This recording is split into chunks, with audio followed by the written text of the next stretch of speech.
রাজধানী তেহরানের পাশাপাশি ইরানের ৬টি শহরে একযোগে ক্ষেপণাস্ত্র হামলার ঘটনা ঘটেছে, যা দেশ জুড়ে আতঙ্ক ও ধ্বংসযজ্ঞ সৃষ্টি করেছে। এই ৬টি শহর হল ইস্পাহান, কোম, লোরেস্তান, কারাজ, কেরমানশাহ এবং তাবরিজ। শনিবার স্থানীয় সময় সকাল ৯টার দিকে তেহরানের কেন্দ্রস্থলে প্রথম ক্ষেপণাস্ত্র বিস্ফোরণের আওয়াজ শোনা যায় এবং তার অল্প সময়ের মধ্যেই এই ৬টি শহরেও হামলা সংঘটিত হয়।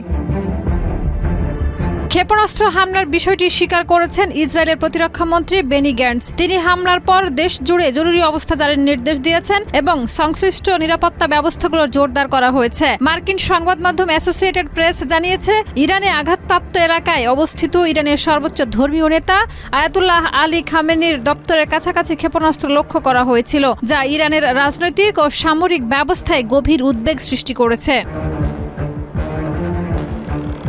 হামলার পর ইরানি কর্তৃপক্ষ দ্রুত পরিস্থিতি নিয়ন্ত্রণে আনার চেষ্টা করছে। উদ্ধার ও জরুরি ত্রাণ কার্যক্রম চলছে। পাশাপাশি সেনা ও নিরাপত্তা বাহিনী হামলার উৎস এবং দায়ীদের শনাক্ত করতে তদন্ত শুরু করেছে। আন্তর্জাতিক সম্প্রদায় উদ্বিগ্ন হয়ে পরিস্থিতি পর্যবেক্ষণ করছে, কারণ মধ্যপ্রাচ্যে এই ধরনের সামরিক হামলা আরো বড় সংঘাতের ঝুঁকি তৈরি করতে পারে। রাজনৈতিক বিশ্লেষকরা বলছেন, এটি কেবল ইরানের জন্য নয়, পুরো আন্তর্জাতিক স্থিতিশীলতার জন্য বড় চ্যালেঞ্জ এবং এর প্রভাব আন্তর্জাতিক কূটনীতি ও পারমাণবিক আলোচনার উপরে পড়তে পারে। শাহিদা রুবি, মাই টিভি।